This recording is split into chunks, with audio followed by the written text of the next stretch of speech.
우리 성가대 찬양 대단히 감사합니다. 올겐, 첼로, 피아노 수고 많이 했습니다. 오늘 전체 출석주일 코로나 환경 때문에 지난 3년 동안 이런 걸 못했습니다. 전 세계적으로 코로나가 주는 아픔이 참 많았고 경제적 손실도 참 컸죠. 보면은 자영업하는 사람들이 문을 닫는 그런 아픔이 참 많았습니다.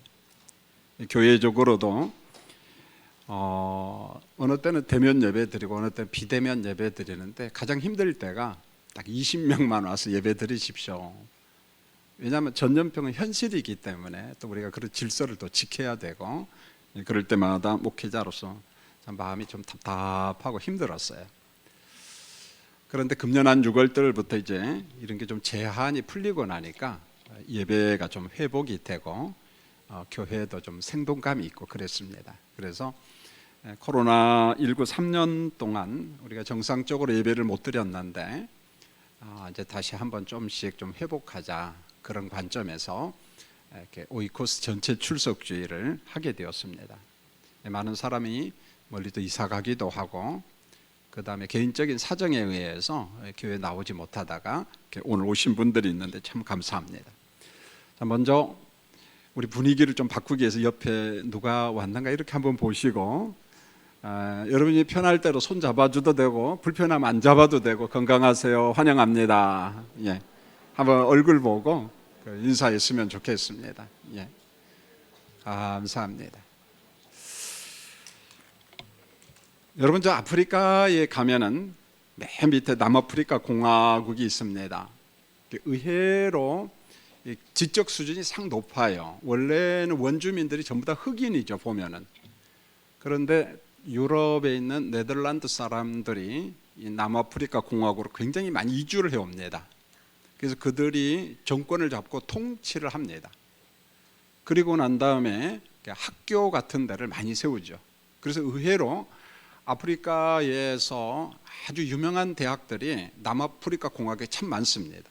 우리나라 사람들도 주로 미국이나 유럽으로 유학 가는데 아프리카에 유학 가는 데가 남아프리카 공화국입니다. 그래서 한국에서도 많은 사람들이 가서 박사 학위를 받고 한국에 돌아와서 대학교 교수, 연구원으로 활동을 합니다. 그러나 대다수의 사람들은 흑인들이거든요. 남아프리카 공화국에서 어떤 그들만의 인사가 있어요. 그게 뭔가 하냐면 우분투라고 하는 인사가 있습니다. 우분투. 당신이 있어 내가 있습니다, 그런 말이에요. 당신이 있어 내가 행복합니다. 상대방을 보면서 감사 표시를 할 때 우분투 이렇게 인사를 하는 거예요. 자, 스타벅스 명예회장인 하워드 슐츠가 이제 미국에서 많은 매장을 오픈하고 전 세계로 이렇게 확장해 가잖아요, 보면은요.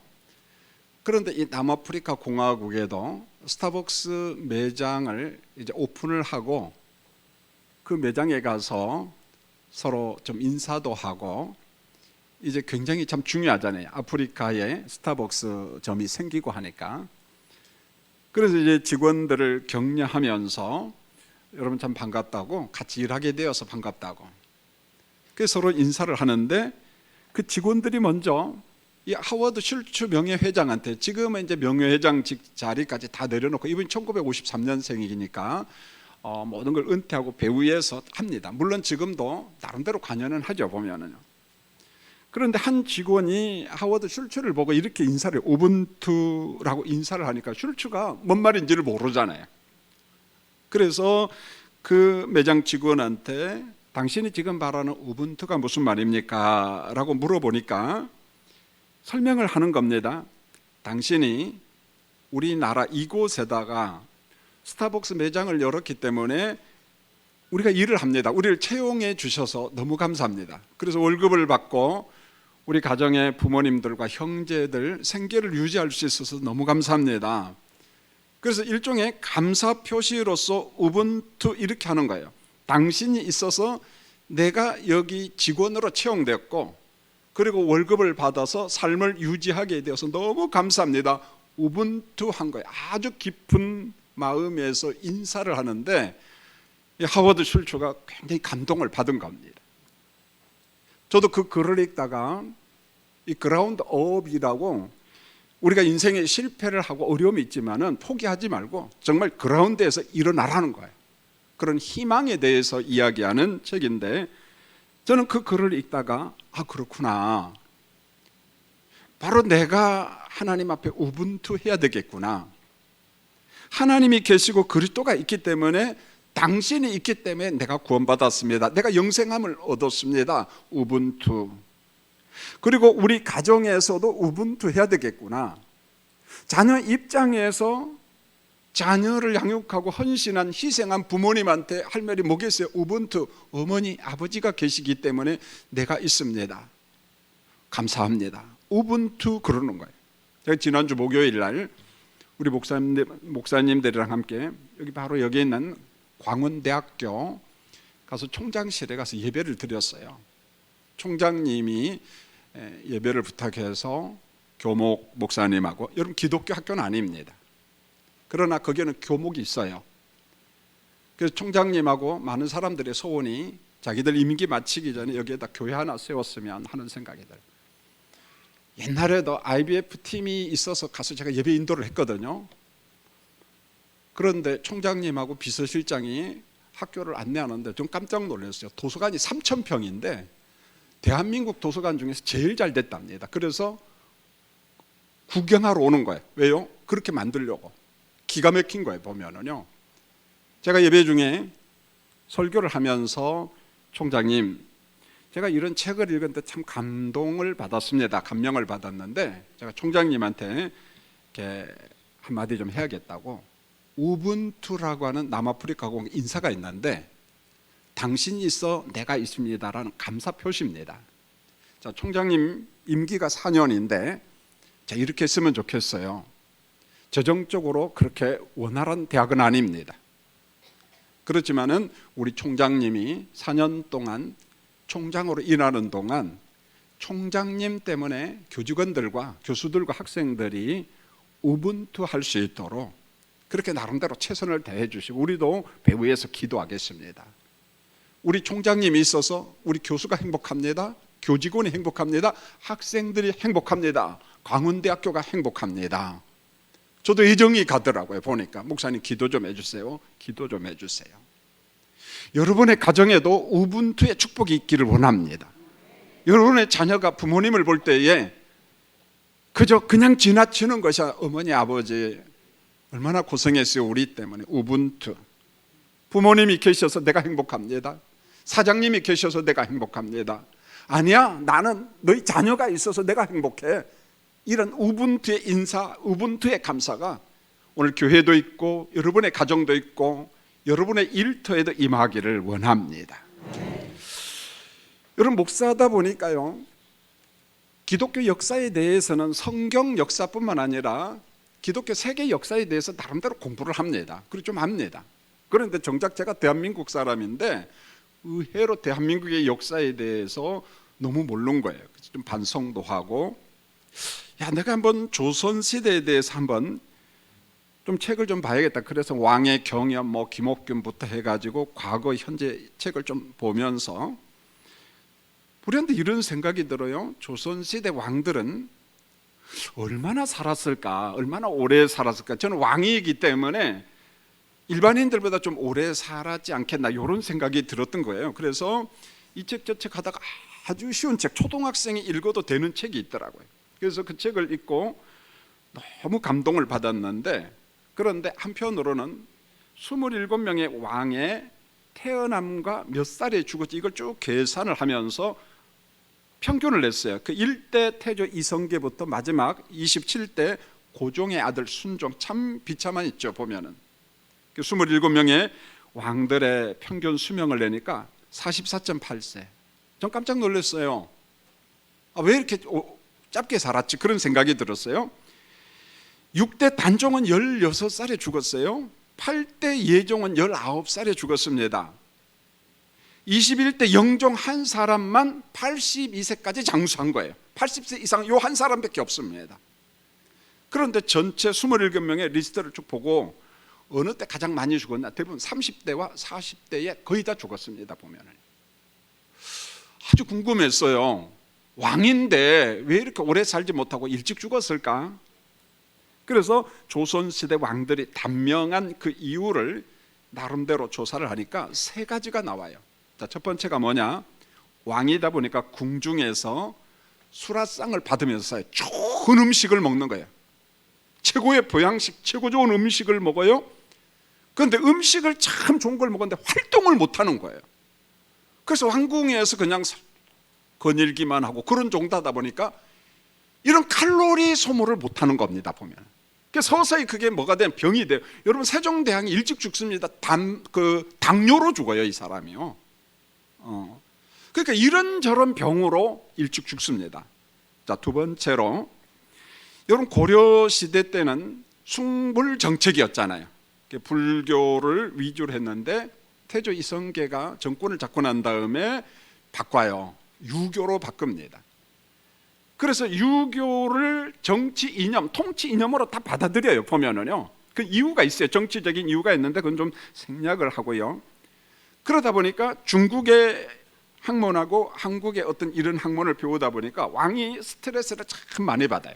왕은 성인이 되어야 된다 해가지고 성균관을 중심으로 엘리트들이 아침, 오후, 저녁 경연을 하는 거예요. 모여서 공부를 하는 겁니다. 그러니까 공부 좋아하는 것은 옛날이나 지금이나 소수지 대부분 공부를 좋아해요, 안 좋아해요? 성가대 공부 좋아해요? 정직하게 이야기하세요. 그냥 뭐 흔들지도 않고 그냥 별로 안 좋아하잖아요, 보면은요. 그러니까 공부를 좋아하는 사람은 정말 얼마 안 되고 그냥 끌려가는 거예요. 해야 되니까. 그런데 대부분이 유교 문화권 속에서 당신은 성인이 되어야 됩니다. 왕은 성인이 되어야 됩니다. 이 스트레스가 대단한 거예요, 보면은요. 피할 수도 없고 굉장해요. 그러니까 이 공부에 대한 스트레스 때문에 이거 오래 못 사는 거예요, 보면. 세 번째가 왕의 친인척의 압박이 얼마나 대단했는지 몰라요. 이 세도 정치 하는데 뭐 어디 김씨들 뭔 해가지고 막 벌떼처럼 일어나서 권력을 휘둘리니까 왕이 힘이 없는 거예요, 보면은요. 외가 친가 막 이렇게 해가지고 그 스트레스가 대단했습니다. 그래서 이런 스트레스가 쌓여 이 왕들에게 서서히 병이 와요. 시름시름합니다. 일찍 죽어요. 정치적인 이유도 있지만 일찍 죽습니다. 여러분, 왕이 되면 권력을 잡고 자기 나름대로 할 것처럼 보이지만은 그 고통이 정말 대단했어요. 저는 그 통계를 보면서 이렇게 불행할 수가 있나라는 생각이 들었어요. 이렇게 슬플 수가 있나 이런 생각이 들어요. 여러분, 스트레스와 긴장이 모두 다 나쁜 건 아니에요. 적정선의 긴장과 스트레스는요, 효율적이에요. 능력이 있습니다. 효과가 있다는 거예요. 그런데 어찌됐든지 간에 스트레스가 자꾸 쌓이니까 그게 병이 되고 내 인생의 재난이 되고 결국은 일찍 죽더라는 겁니다, 보면. 죽음을 피할 수가 없더라는 거예요. 여러분, 인간의 이 아픔, 슬픔이 누구로부터 시작되느냐? 불순종한 아담부터 시작됩니다. 불순종이 뭐냐면 죄예요, 죄. 그래서 아담의 불순종 때문에, 죄 때문에 우리 인생들 자체가 슬픔 가운데 다 출발을 합니다. 그 결과가 어떻게 되냐면은 로마서 3장 10절에 보면은 의인은 없나니 하나도 없습니다. 구원받는 백성이 하나도 없다는 거예요. 전부 다 죄인이라는 거예요. 전부 다 슬픈 인생이라는 거예요. 로마서 3장 23절에 모든 사람이 죄를 범했습니다. 하나님의 영광에 이르지 못하더니. 하나님의 영광에 이르지 못한다라는 말은 구원받지 못한다는 거예요. 하나님의 나라를 소유할 수 없다는 것입니다. 그런데 하나님의 영광, 영생의 반대는 뭐냐? 극단적인 거죠. 영벌이에요. 심판이에요. 그래서 성경은 죄의 삭은 사망이다, 그렇게 이야기한 겁니다. 여러분, 완전히 인간 실패자가 된 거잖아요, 죄 때문에. 자, 그러면 어떻게 할까요? 하나님께서 연구를 합니다. 죄의 싹은 사망이라고 하는 그 결과, 그 사망과 저주의 나락에 떨어진 영벌받은 저들을 어떻게 건져낼 것인가, 어떻게 구원해낼 것인가, 하나님의 연구가 성경에 나옵니다. 그래서 죄악의 동굴에 갇힌 사람들, 그곳에 빠진 사람들을 건져내는데 먼저 하나님의 존재를 좀 알려주자. 그리고 인간으로 하여금 하나님을 믿을 수 있는 믿음의 길, 구원의 길을 알려주자는 거예요. 믿고 구원받을 수 있는 그 길을 안내하는 성경 말씀이에요. 성경은 구원의 길을 안내하는 안내서예요. 안내서. 자, 하나님이 누구냐? 어떻게 하면 구원받느냐? 어떻게 하면 영생함을 얻느냐? 그걸 안내하는 주제가 여러분 성경이에요. 성경. 그리고 설교입니다. 보면은 여러분 성경에는요 새 시대 하나님의 은혜, 믿음의 길, 구원의 길을 제시를 하고 있는데요, 첫 번째로 하나님의 율법이 없을 때, 율법, 말씀이 없을 때 인간들이 구원받는 길을 성경에서 말씀하고 있는데 가장 대표적인 말씀이 로마서 1장이에요. 여러분 율법이 없을 때라고 하는 말은 모세가 시내산에서 하나님의 말씀, 십계명과 같은 말씀을 받는 게 없을 때, 모세 이전에는 없었어요. 그게. 그러니까 율법이 없을 때 그러면 인간들이 어떻게 구원받지? 더욱이 율법이 없을 때라고 하는 말은 성육신하신 예수님의 십자가를 모를 때입니다. 은혜의 복음을 모를 때예요. 자, 이런 시대 사람들에게도 성경은 구원의 길을 이미 제시했다라고 이야기를 하고 있어요. 대표적인 말씀이 로마서 1장 18절에서 20절인데, 하나님께서 만물을 창조했습니다. 다양한 것을 창조했습니다. 그런데 하나님이 창조한 우주와 만물, 산천초목 모든 피조물 속에 하나님의 능력과 하나님의 신성이 그 안에 있다는 거예요. 충만히 있다는 거예요. 하나님이 그렇게 만드셨다는 것입니다. 그 어느 정도냐면은 성경은 이렇게 말합니다. 나는 하나님이 어떤 분인지 모릅니다라고 핑계할 수 없을 만큼 만들어 놨다는 거예요. 핑계 대지 말라는 거예요. 이 사람들이 핑계거리가 참 많거든요.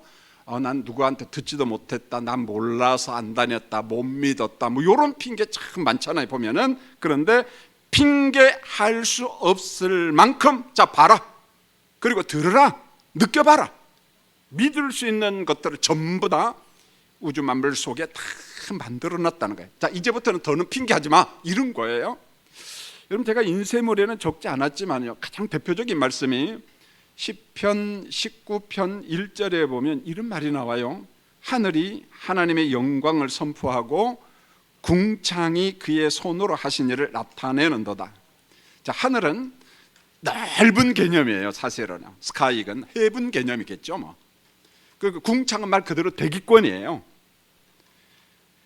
그러면 이 하늘과 대기권이 하는 역할이 뭐냐?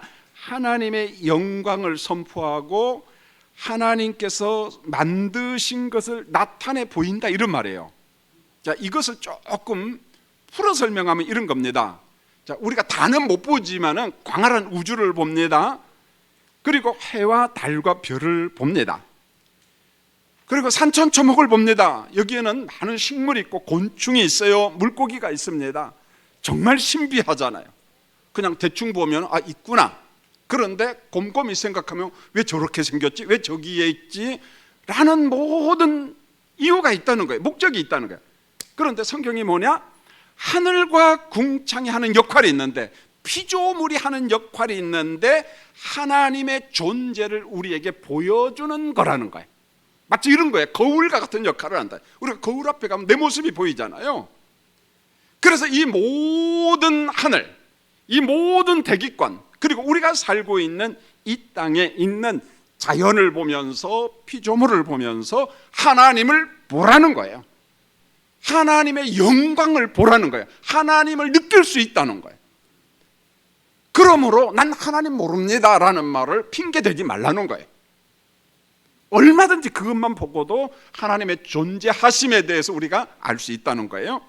두 번째로, 시내산 율법이 주어졌을 때, 율법이 있을 때, 율법 아래 있는 사람들은 어떻게 구원을 받는가? 여전히 은혜와 믿음으로 구원받는다. 하나님의 말씀이 있을 때도. 여러분, 로마서 2장 13절에 보면은 하나님 앞에서 율법을 듣는 자가 의인이 아니라 오직 율법을 행하는 사람이 의롭다함을 받게 된다, 이런 말이에요. 이거 무슨 말이냐면, 십계명 종류, 그 다음에 말씀의 종류가 참 많는데 하라 하지 말라 이런 항목이 있는데, 법이 있는데 그것을 100% 전부 다 지키면 의인이 된다는 거예요.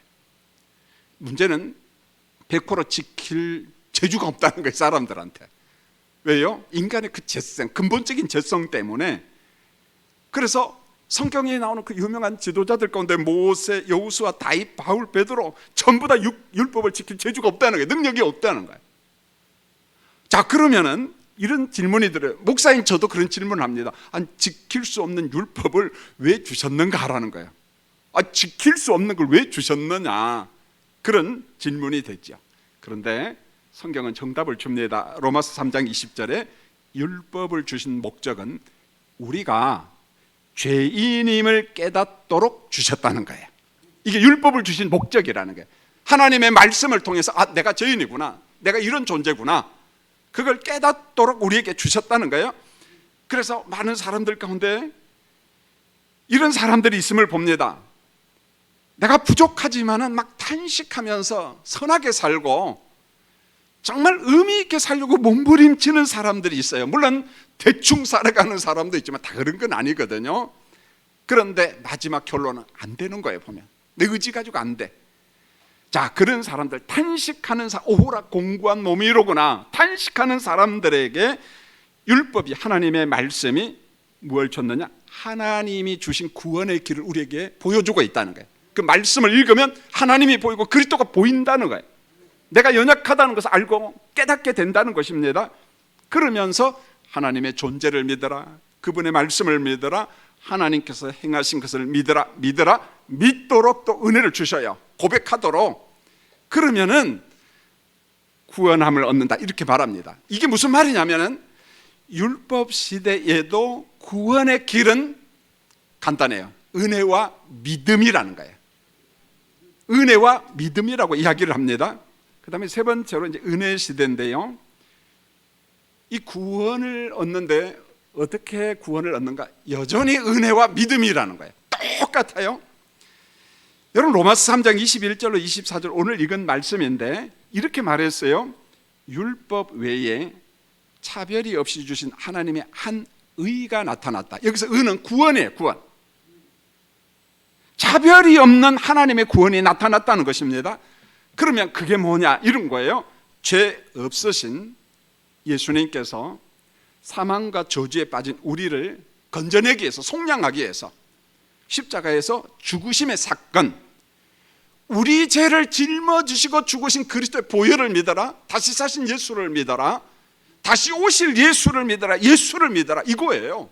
예수를 믿어라. 그러면은 영원한 형벌에서 영원한 생명으로 옮김받는다, 이거입니다. 성경은 말합니다. 열심히 사는 인생들에게 고맙다. 그러나 여러분의 선행, 여러분의 명상, 여러분의 깨달음으로는 하나님의 의에 도달할 방법이 없다는 거예요. 그건 안 된다. 예수를 믿어라, 보혈의 피를 믿어라, 그렇게 이야기한 거예요. 그러면은 성경에 보면 그 어느 시대를 막론하고 구원의 길은, 제가 서론적으로 이야기, 우분투라는 거예요. 우분투. 무슨 말입니까? 하나님이 계셔서 내가 있습니다. 예수님이 계셔서 내가 있습니다. 하나님의 은혜로 내가 건진받았습니다. 예수 그리스도의 십자가 사건으로 내가 건진받았습니다. 우분투라는 거예요. 우분투. 율법이 없던 시대, 율법이 있던 시대, 성육신하신 은혜의 시대도 우리가 건진받는 구원의 길은 은혜와 믿음밖에 없다, 이렇게 말합니다. 그러면서 사도행전 4장 12절에서 결론적으로 이야기를 합니다. 여러분 같이 한번 스크린을 보고 한번 힘있게 말씀을 한번 읽어보겠습니다. 시작. 다른 이로서는 구원을 받을 수 없나니 천하 사람 중에 구원을 받을 만한 다른 이름을 우리에게 주신 일이 없음이라 하였더라. 다른 이로서는 구원받을 수 없나니, 천하 많은 사람들 중에 구원받을 만한 이름을 우리에게 준 적이 없다는 거예요. 오직 한 번, 그리스도로 말미암아, 하나님이 이 땅에 보내신 예수 그리스도로 말미암아 구원받는다. 다른 이름은 없다. 오늘 그렇게 복음을 선포하고 있습니다. 여러분, 그러면은 성경에서 말하는 우리 영혼이 구원받는 것은 어디냐는 거예요. 죽어봐야 합니까? 가끔 사람들이 그래요. 목사님, 천국 가봤어요? 그러면은 안 가봤지만 난 간다. 안 가봤다면서 왜 간다고 그래요? 그러니까 성경을 통해서 내가 믿는다. 하나님의 약속하신 말씀, 그리고 내 안에 임재하신 성령이 그렇게 깨닫게 하시고 믿게 하신다. 그러면 그 구원이 어디에서 확정되는 줄 아세요? 땅에서예요. 사람과 사람이 접촉하는 땅, 여전히 복잡함이 있고 문제가 많은 이 땅, 그 땅에서 구원이 확정이 되는데 계시록 14장 3절을 보세요. 땅에서 속량함을 받은 14만 4천 밖에는 능히 이 노래를 배울 자가 없더라, 그렇게 말했어요. 여러분, 14만 4천 명만 천당 간다 그런 말이 아니에요. 요한계시록에 나오는 숫자는 전부 다 상징이에요. 비유입니다. 어떤 이상한 사람들이, 거짓 교사들이 그저 이 범주 안에 든 사람만 갑니다라고 거짓말하는데 속지 마십시오.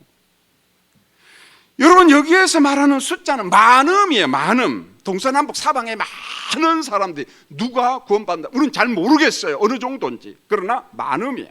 많은 사람들이. 여러분, 우리가 땅에서 최고의 복이 뭔 줄 아세요? 여러분, 물질의 복 일순간이에요. 명예 잠시입니다. 건강 잠시예요. 이 땅에서 누리는 최고의 복은, 성경은 말합니다, 주님이 말씀합니다. 땅에서 받는 최고의 복은 우리 영혼이 건짐받는 거예요. 우리 영혼이 구원받는 겁니다. 영혼이 건짐받는 게 최고의 복이다, 그렇게 말합니다. 여러분, 사람들은 죽어감의 과정이 있어요.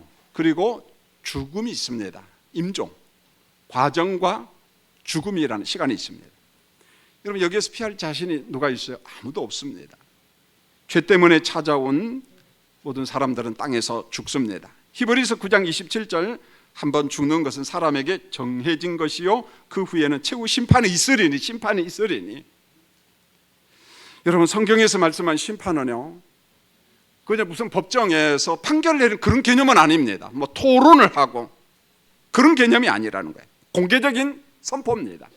그래서 두 가지밖에 없습니다. 그 판결은 영생이냐 영벌이냐 선언이에요. 선언, 공개적인 선언입니다. 왜 나 같은 사람을 안 구원합니까? 그런 토론 자체가 없다는 거예요. 없습니다. 여러분, 사람의 육신이 죽어감과 죽음이 주는 여러분 두려움이 있거든요. 여러분, 어떠합니까? 제가 아무리 죽음을 초월한 설교를 해도 그 앞에 서면은요, 눈물이 나고 두렵기도 하고, 가끔가다 그런 생각이 들어요. 아이고, 죽지 않고 예수님 좀 왔으면 좋겠다, 이런 생각이 들어요. 그러면 속이 좀 보이죠. 보면은. 왜 그럴까요? 누가 죽음을 좋아합니까? 누가 죽음을 좋아해요? 여러분, 죽음이 슬프다는 것은 정든 가족과 헤어지는 그 아픔, 감정의 아픔이 있잖아요. 내가 예수 믿고 천당 간다는 거 우리가 믿음으로 다 압니다. 그럼에도 불구하고 왜 슬퍼요? 못 보니까 감정이 슬프잖아요. 저도 우리 부모님이 계신데 오래전에 하나님의 이제 부르심을 받았습니다. 종종 보고 싶어요. 여러분, 어떡합니까? 어느 때 꿈에도 보여요. 그러면은요, 그 아쉬움이 굉장히 진합니다. 가끔가다 이야기합니다. 침상에 가만히 앉아서 눈물이 나요. 아이고, 좀 더 효도할 걸, 좀 더, 그런 후회가 있죠. 보면 아마 저와 똑같은 마음일 거예요. 그래서 제 지갑에 보면은 어머니 사진, 연세 드셨던 사진을 이만큼 오려가지고 갖고 다닙니다. 참 고마운 얼굴, 참 그리운 얼굴이죠. 보면은 아버지도 참 보고 싶고, 자식들 위해서 헌신하다 보니까 교통사고가 나서 다리가 절단해도 그 몸을 가지고 장사를 하고 자식들 공부시키고 먹이시려고 고생하신 그 모습, 그래서 공부하도록 격려했던 그 모습. 여러분, 어머니가 살아계실 때 뭔가 좀 답답하고 일이 안 되면 어머니 아들을 위해서 기도해 주세요 그러면은요, 그 이상 설명 안 해도 다 알아들어요. 뭐 신학을 합니까? 뭘 합니까? 아무것도 모르잖아요. 그런데 한 가지 사랑이 있어요. 그래서 새벽에 예배당에 가서 기도합니다. 간절히 기도합니다. 이게 부모예요. 이게 우분투예요. 우분투. 헌신하신 부모가 계시기에 내가 있는 거예요. 여러분이 있는 겁니다. 보면은 물론 부모님에 대한 아쉬움이 있는 사람도 있어요. 모두 다 헌신적인 그건 아닐 수도 있어요. 그래서 이런 이야기하면 상처받는 사람이 있어요. 목사님, 그런 소리 하지 마세요. 난 부모님만 하면 얻어맞는 것밖에 생각이 안 납니다. 그런 분이 있어요. 성경 공부하다 보면. 자, 어떤 죽어감을 선택할 것인가? 굉장히 좀 고상하지만은 제가 현실적인 이야기를 합니다. 우리가 이걸 피할 수 없어요. 우리 삶에 적용해야 되고 수용을 해야 됩니다. 제가 강단에서 종종 이야기를 했어요. 이분이 쓴 글에 대해서 너무 감동을 받았어요. 자, 대구의료원에서 입원한 말기암 환자에 대한 글이에요. 오랜 동안 지켜보면서 의사 선생님이 글을 썼습니다. 저는 말기암 하면은 판정받으면 며칠 있다 죽는구나, 저는 그렇게 생각을 했어요. 그런데 거기에서 의사 선생님이요, 전문의가 우리 한국 사람들이 가장 오해하는 것 중에 하나가 말기암 의사들이 판정을 하면은 내일이나 모레 죽는 거로 착각한다는 거예요. 그렇지 않다고 막 역설을 합니다. 제발 오해 좀 말았으면 좋겠다. 말기암이 뭔가 전문의가, 그 분야 전문의가 이런 말합니다. 화학요법이 효과가 없고 방사선 치료가 효과가 없고, 그러니까 항암제를 투여해도 더는 암세포가 죽지 않는다는 거죠. 효과가 없다는 것입니다. 그래서 말기암 하면은 항암 치료를 중단해야죠. 보면은 아무런 효과가 없으니까요. 그런데 의외로요, 항암 치료와 방사선 치료를 중단한 다음에 생각보다 좀 더 오래 사는 사람들이 있다는 거예요. 삶의 질이 좀 높다는 거예요. 아니 뭐 죽어가는 마당에 삶의 질이 뭐가 있어요? 라고 그런 생각을 할 수 있는데, 여러분 그렇지가 않아요. 조금만 더 들어보십시오. 자, 대구의료원에 거의 같은 시대에 두 환자가 있었어요. 이분이 비교해서 글을 써놨어요. 한 분은 경희 씨였어요. 한 사람은 영애 씨였습니다. 둘 다 말기암 환자였습니다. 자, 경희 씨는 말기암에 도달하자 더 이상 항암 치료가 효과가 없었습니다. 본인이 판단을 해요. 주변에 있는 말기암 환자들을 보면서 남은 시간 삶의 질을 높이는데 항암 치료가 전혀 도움이 안 되니까 스스로 판단을 합니다. 그리고 의사 선생님한테 이야기하니까 의사 선생님이 응원을 해주는 거예요. 이 경희 씨에게 가장 큰 고통은 뭐냐면 통증, 말기암 통증. 통증이 1에서 10이 있으면 10이에요. 출산 통증은 7입니다. 나머지는 통증도 아니에요. 그건 타이레놀 몇 개만 먹으면 돼요, 여러분요. 말기암은 그게 아니에요, 여러분. 몰핀을 투여하지 않으면 효과가 없거든요, 보면. 그래서 이 분야 전문의는 몰핀은 하나님이 주신 선물이다, 그렇게 이야기합니다. 통증을 완화시킬 방법이 없어요. 그래서 의사 선생님이 통증 완화와 변비 조절을 할 수 있는 약을 처방합니다. 그리고 퇴원을 합니다. 의사 선생님이 응원을 해주죠. 퇴원하다, 괜찮다. 그리고 그녀는 가족들과 함께 계획을 짭니다. 야, 이제 우리 여행을 떠나자. 자, 가족들은 암 환자인 아내와 엄마에게 그동안 못 해준 게 너무 많아요. 그래서 이번 기회에 내 아내와 우리 엄마에게 좋은 걸 좀 해주자, 좋은 시간을 가지자, 같이 여행을 하자.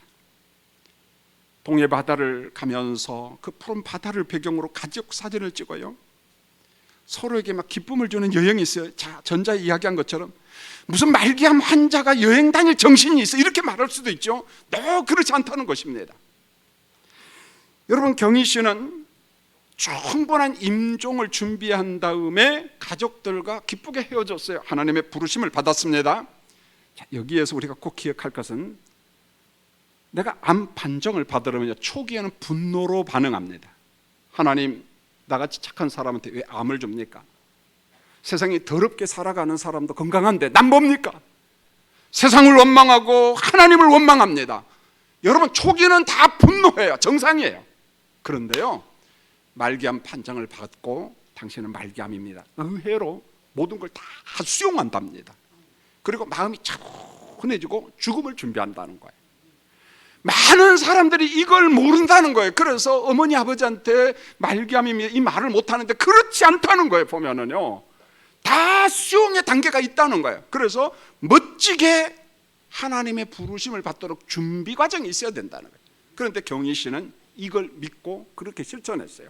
그래서 우리가 생각한 것보다 훨씬 더 죽음 잘 준비하고 부름을 받았습니다. 반대편에 있는 사람은 영애 씨였어요. 이분은 마지막까지 적극적으로 암 치료에 임했어요. 항암 치료, 방사선 치료, 이것저것 다 했습니다. 그런데 항암 치료로 인한 부작용이 엄청나게 나타났습니다. 삶의 질이 뚝뚝뚝 떨어졌습니다. 마지막에는 가족이 누군지 알아보지 못했어요. 선망 증세가 오고 뭐 이런 거 저런 거, 그런 모든 과정 속에 삶의 질이 너무 떨어졌어요. 평안한 임종을 준비하지 못하고 고통 중에 이별을 했습니다. 이게 너무 안타까웠던 거예요. 여러분, 제 말을 오해하지 마세요. 둘 중에 어떤 사람이 옳고 틀리다, 제가 그 말을 하는 게 아니에요. 여러분, 죽어감에 따른 방법은 본인이 선택하는 거예요. 항암 치료를 안 받을 수도 있고 받을 수도 있고, 여행을 떠날 수도 있고 무서워서 못 떠날 수도 있는 거예요, 보면은요. 자, 방법론의 선택은 이제 우리가 알아야 된다는 거예요. 여러분, 대한민국도요, 4명 중에 1명이 암으로 죽습니다. 피할 방법 없어요, 여러분요. 우리에게도 이런 시간이 옵니다. 여러분, 기도하면서 마음으로 준비해야 돼요. 준비해야 됩니다. 중요한 것은 성경이 죽음으로 인생이 끝났다고 이야기하느냐? 성경은 그렇게 말하잖아요. 성경은 죽음 이후에, 썩음 이후에 하나님이 예비하신 부활이 있음을 말씀합니다.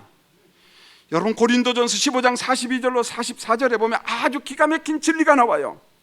썩을 것으로 심고 썩지 아니할 것으로 다시 살고, 욕된 것으로 심고 영광스러운 것으로 다시 살고, 약한 것으로 심고 강한 것으로 다시 살고, 육의 몸으로 심고 신령한 몸, 영의 몸으로 다시 살고. 자, 우리의 죽음이 어떤 형태일지라도 노화 현상으로 죽기도 하고 사건과 사고로 죽기도 합니다. 암으로 죽을 수도 있습니다. 다른 스타일로 유형으로 죽을 수 있습니다. 그런데 성경은 약속합니다. 다시 사는 부활이 분명히 있다고 이야기합니다. 그 증거가 그리스도예요. 부활하신 예수님이십니다. 그런데 부활한 몸은 옛몸의 상태, 병든 몸, 고통당하는 몸, 그런 몸의 상태가 아니라는 것입니다.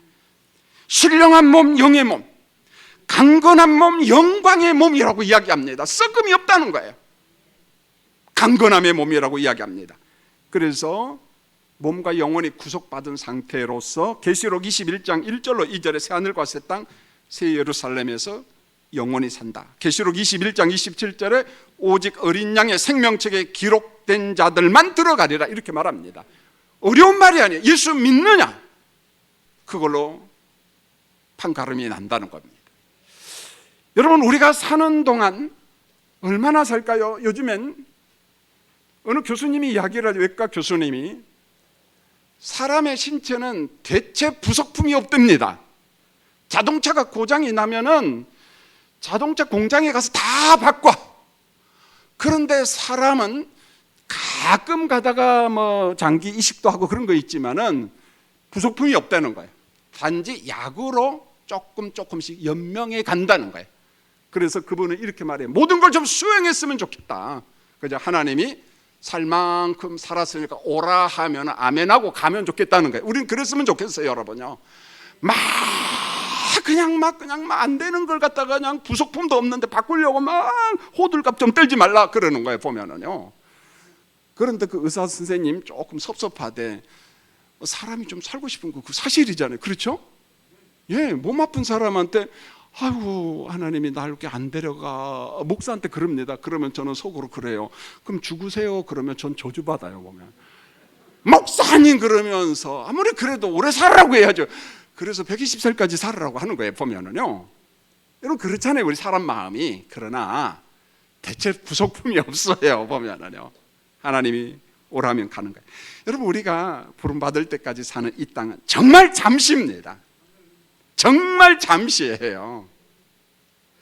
그러나 보이지 않는 하나님의 나라, 그 나라는 영원합니다. 영원해요. 영원합니다. 여러분, 우리가 지금 땅에 살고 있어요.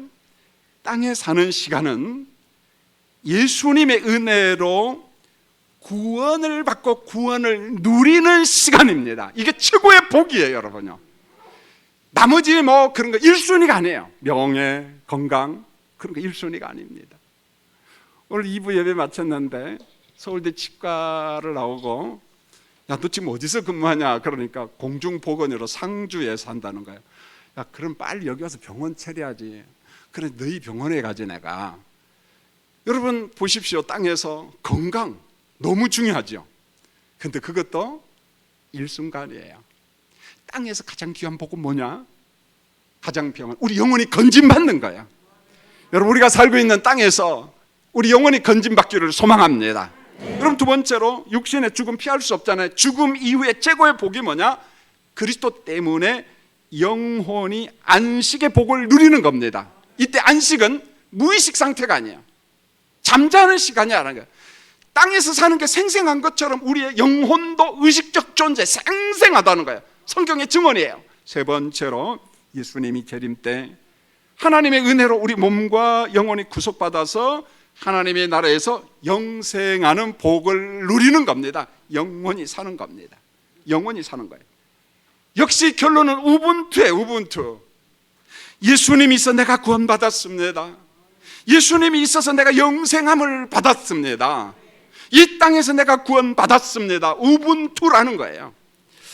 여러분 많은 분들이 지금 이렇게 보면은 참 반갑습니다. 이렇게 보고 이렇게 보니까 중위층에 어제 중랑천에서 우리 권사님 남편하고 인사를 했는데 근데 오늘 아내 되시는 권사님이랑 와서 중위층이었는데 너무 기뻐요. 너무 기뻐요. 그런 분들이 있는데 이제 다시는 가지 마시고 제 설교 꼭 들으시기 바랍니다. 여러분 많은 사람들이 우리 죄를 대신 지시고 죽으신 예수님을 이미 영접했어요. 구원받았습니다. 물론 내 인생에 여전히 재난이 있고 어려움이 있지만은 그럼에도 불구하고 예수의 보혈로 구원받은 백성들이 많어요. 그런데 그 중에 얼마는요 아직도 확신이 없는 사람이 있어요. 충분히 이해가 됩니다. 갈등이 있다는 거예요. 하나님이 창조했다는 게 이게 무슨 말이야? 예수가 성육신했다는 게 그 무슨 말이야? 그런 고민이 있다는 거예요. 갈등이 있습니다. 여러분요 같이 간청하면서 성령 안에서 여러분의 남편과 여러분의 자녀들이 여러분의 손자 손녀들이 우리의 참된 구원자이신 예수를 영접할 수 있도록 옆에서 많이 기도해 주시고 섬겨 주시길 원합니다. 성경의 구원론은 단순합니다. 행위 구원 아니에요. 공덕 아닙니다. 그게 정말 중요하지만은 그게 구원의 조건일 수 없다는 거예요. 성경은 단순하게 이야기합니다. 그게 요한복음 1장 12절에 이렇게 말씀하고 있어요. 여러분 스크린 보고 한번 읽어보겠어요. 그리고 이 말씀을 믿으셔야 됩니다. 시작. 영접하는 자 곧 그 이름을 믿는 자들에게는 하나님의 자녀가 되는 권세를 주셨으니 그리스도를 영접하는 자 그 이름을 믿는 자는 하나님의 자녀가 되는 천국 백성 자녀가 되는 권세를 주셨으니 이게 정답이에요. 너무 간단하잖아요. 땅에 사는 동안 구원의 확신을 가지고 영생하는 하나님의 나라를 소망하며 내 나라, 내가 들어갈 그 나라를 소망하면서 오늘을 예수 안에서 어려움을 극복하며 나름대로 행복하게 사는 오늘 산부 예배에 오신 여러분 되기를 주님의 이름으로 축원합니다.